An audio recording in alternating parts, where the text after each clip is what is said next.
Mangwana ni Malelepo Vukenjani Kaikwas Vanave Africa. Welcome to Africa Good Morning, the news and current affairs show bringing you everything you need to know happening on the African continent and beyond. You are joined by Ashwin Betty and Diana Master, ready to engage with the content. How are you, Diana? I'm doing well, Mamukase. Mamukao.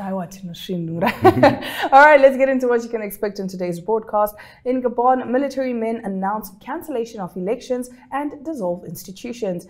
Aid agencies plea for exemptions to Niger sanctions, and calls to boost food security to protect Congo Basin as summit kicks off in Kinshasa. We'll also be speaking to Talent Gore in Zimbabwe as she updates us on the latest news making headlines that side. Stick around, we'll be right back with our top stories after this break.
Now, in a story that the entire world is currently paying attention to, members of the Gabonese army announced on Wednesday that they had put an end to Bongo's regime as they spoke on national television. The soldiers were comprised of members of the Gendarme, the Republican Guard, and other factions of the security forces. Witnesses have heard heavy automatic weapons fire in Libreville, Gabon's capital. Today, our country is going through a grave political crisis, the military men started. We have observed an irresponsible, unforeseeable governance that has resulted in the steady degradation of social cohesion, which risks leading the country to chaos. We have decided to defend peace by putting an end to the regime in power, the armed men said. They introduced themselves as members of the Committee for the Transition and Restoration of Institutions. Dear people of Gabon, we are finally on the road to bliss. May God and the souls of our ancestors bless our country, they concluded. They also announced that the borders are closed until further notice. We call on the people, the communities of brotherly nations that reside in Gabon, as well as the Gabonese diaspora, to remain calm and serene. Gabon's government announced a nationwide curfew and cut off internet access last Saturday evening as voting in major national elections was wrapping up. The announcement came after voters cast ballots to elect new local leaders, national legislators, and Gabon's next president. In anticipation of post-electoral violence, many people in the capital went to visit family in other parts of the country or left Gabon altogether, either stockpiled food or bolstered security in their homes.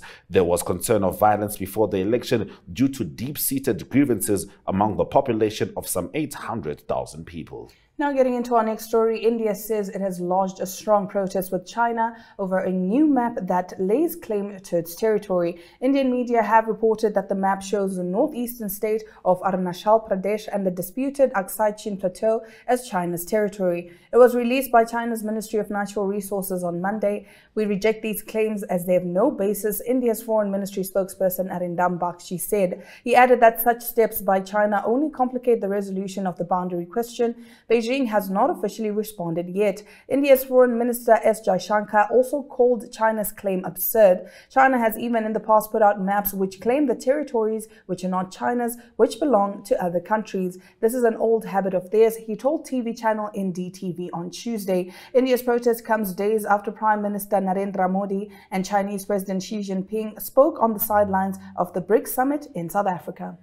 Now, a summit in DR Congo's capital aimed at protecting Central Africa's rainforests kicked off on Tuesday. It is attended by activists as well as politicians. Delegates convened under the theme Reconciling Food Production with Biodiversity Conservation and Climate Emergency in the Congo Basin. The forests of Central Africa represent the planet's second largest carbon sink after the Amazon, covering 1.62 million square kilometers. Several speakers highlighted the needs of people living near the forest at the the opening of the three-day summit. I think it's very important that we think about, especially for the Congo Basin, the relationship between forest conservation, climate change, and food systems. Because if we don't address the issue of food systems, we cannot address the issue of conservation, because people will destroy the forest in search for food. The summit is attended by over 200 participants from the Congo Basin region, partners in Africa, and international allies, according to organizers Alliance for Food Sovereignty in Africa. Now, Ramaphosa defends congratulatory message to Zimbabwe's Emmerson Mnangagwa. President Cyril Ramaphosa has explained that his congratulatory message to Zimbabwe's President Emmerson Mnangagwa for his re-election was a response to the declaration by the country's Electoral Commission. Ramaphosa was responding to media questions at Maponya Mall. He held a dialogue with boys and young men on preventing and combating gender-based violence on Tuesday. Zimbabweans voted on Wednesday and Thursday for a president and new parliament in polling marred by delays that sparked opposition accusations of rigging and voter suppression. I congratulate President Emmerson Mnangagwa on his re-election. I wish him and the people of Zimbabwe well for the upcoming term. Mnangagwa, 80, won a second term with 52.6% of the ballots against 44% for his main challenger, Citizens Coalition for Change (CCC) leader Nelson Chamisa, 45, according to official results announced last Saturday by the Zimbabwe Electoral Commission.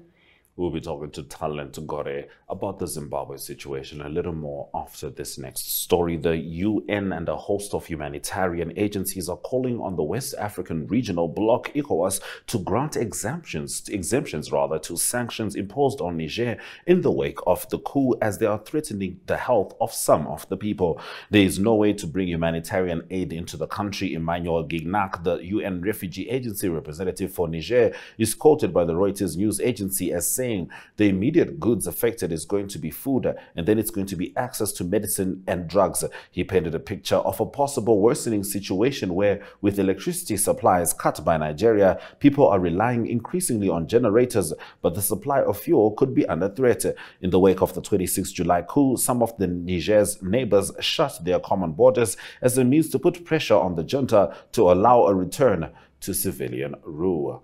Those have been our top stories on Africa Good Morning. As promised, Talent Gore after the break.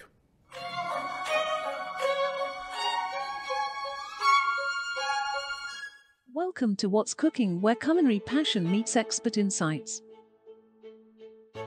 Somebody must really want to cook and want to cook good food. Immerse yourself in the bustling world of professional kitchens as top chefs create mouthwatering dishes. Join us for in-depth interviews as our host explores the experiences and expertise of our guest chefs. Don't miss out. Tune in to What's Cooking on NTV every Friday at 2100 hours and let the culinary adventure begin.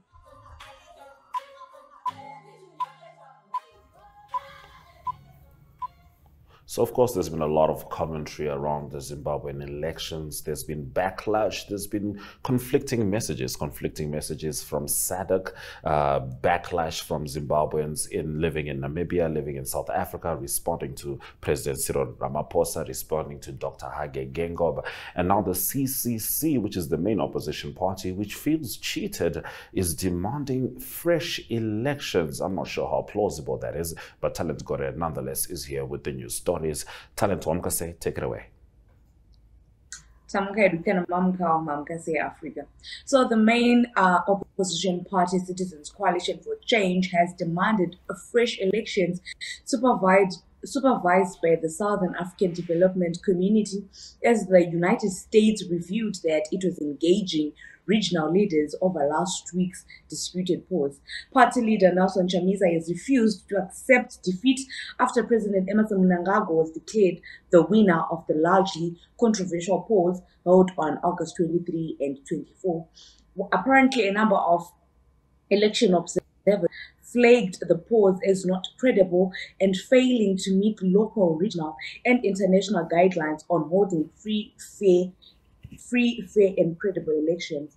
The SADC Election Observer Mission issued a damning report attracting angry outbursts from Harare, the ruling party, and its supporters. Addressing a press conference in Harare on Tuesday, CCC Deputy Spokesperson Gift Siziba said the party was pursuing all avenues, including court processes to overturn the results.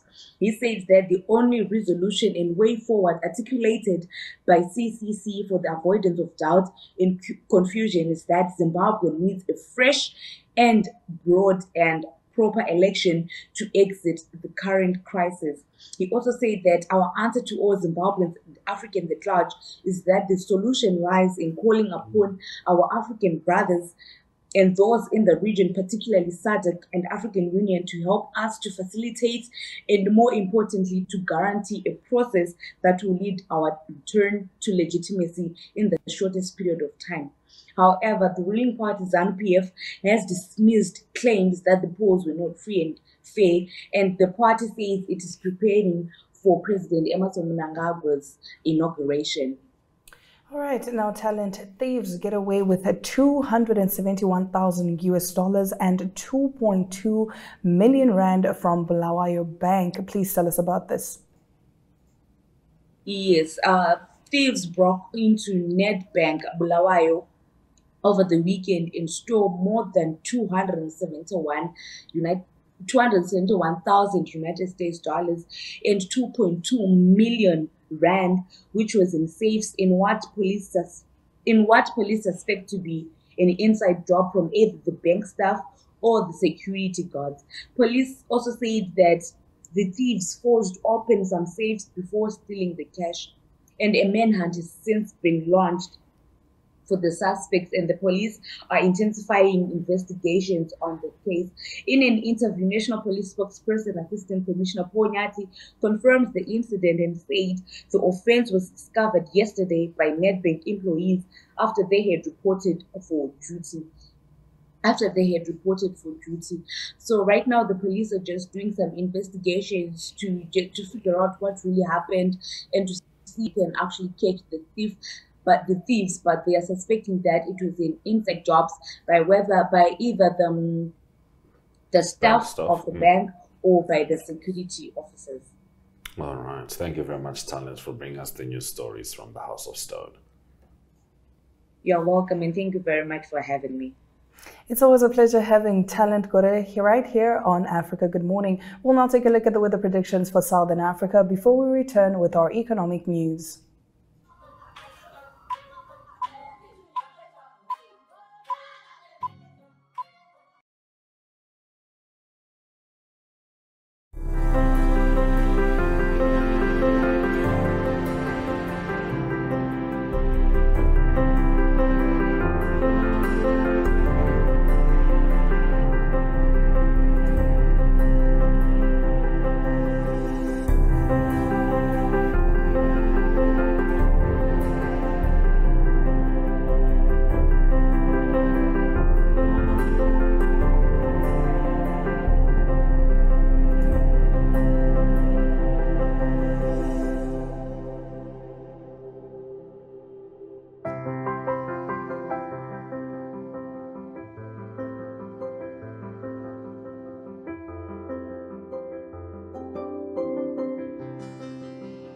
Welcome to Active Kids, a daily TV show that sparks creativity, learning, and fun for young minds.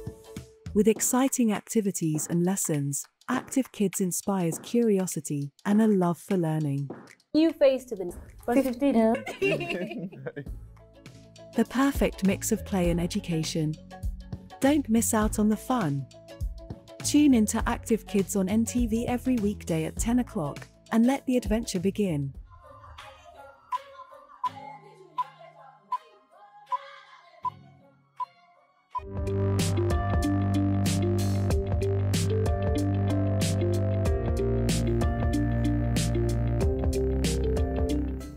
Getting into the economic news stories, Mozambique Airlines reduced its debt by $61.6 million since April and continues to recover. Fly Modern Arc, the South African entity responsible for the carrier's revitalization strategy, said on Tuesday.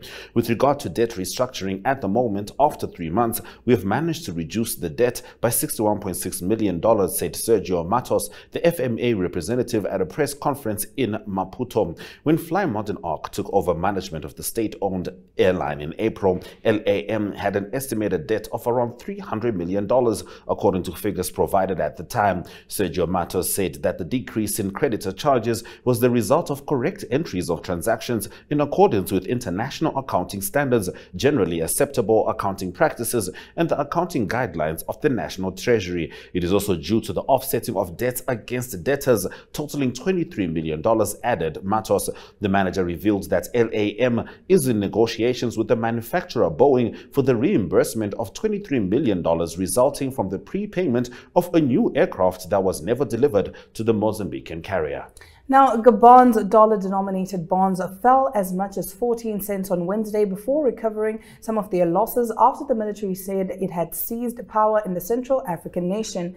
TraderWeb data showed a group of senior military officers made the announcement in the early hours of Wednesday, minutes after the state election body announced that President Ali Bongo had won a third term. The 2025 maturity fell the most before recovering about 5 cents to trade down 9.571 cents on the dollar at 83.34 cents at 9:43 GMT. That was still the biggest fall since the COVID-19 market rout of March 2020. We're going to swing over to the economic indicators just before Ari joins us for the sport updates.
Good day everyone, time for international sports news, and starting off with tennis news first. It's the US Open that continues. It's still week one. Exciting tennis at the Flushing Meadows in the United States in New York.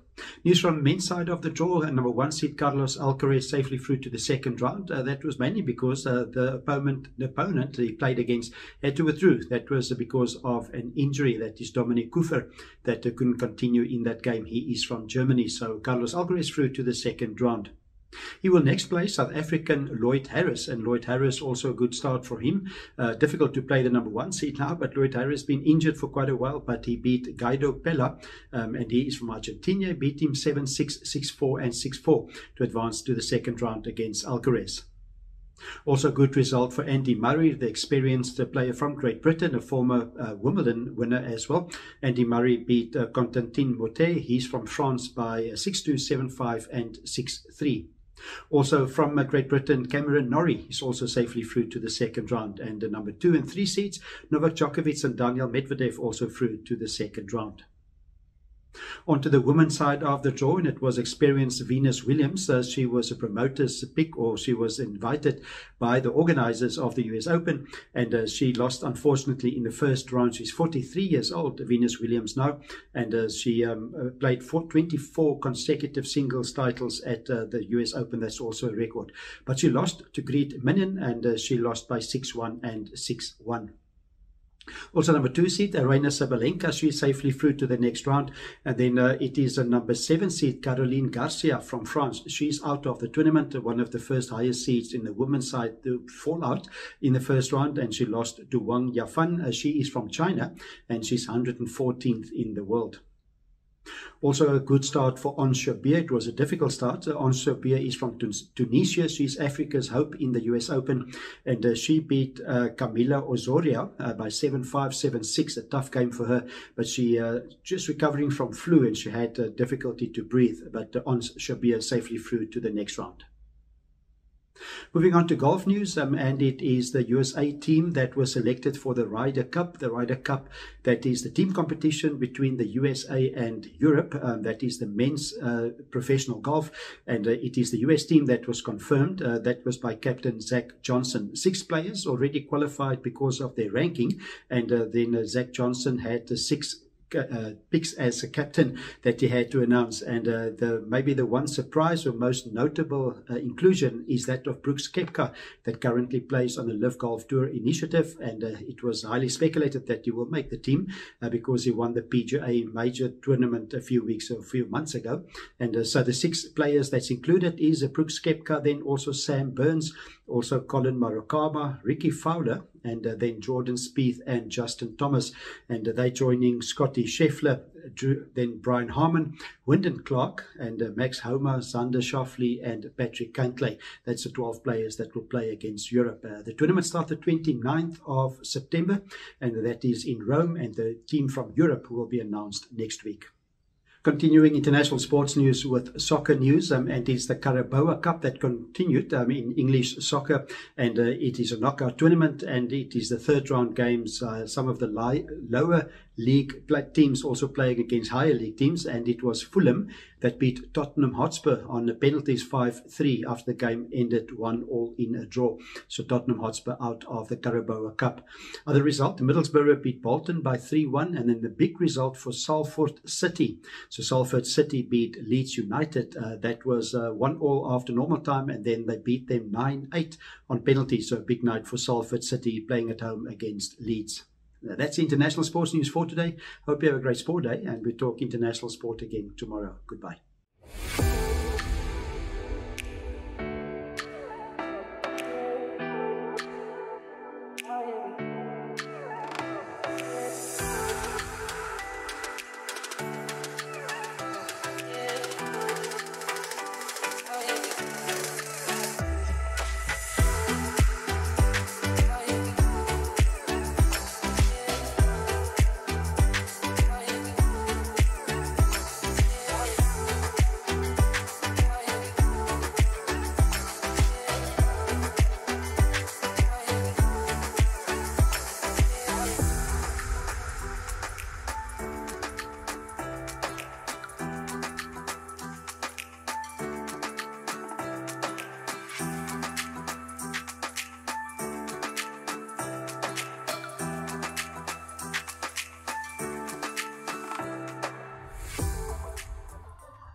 You're watching Africa Good Morning. If you're just joining us, here are the news highlights.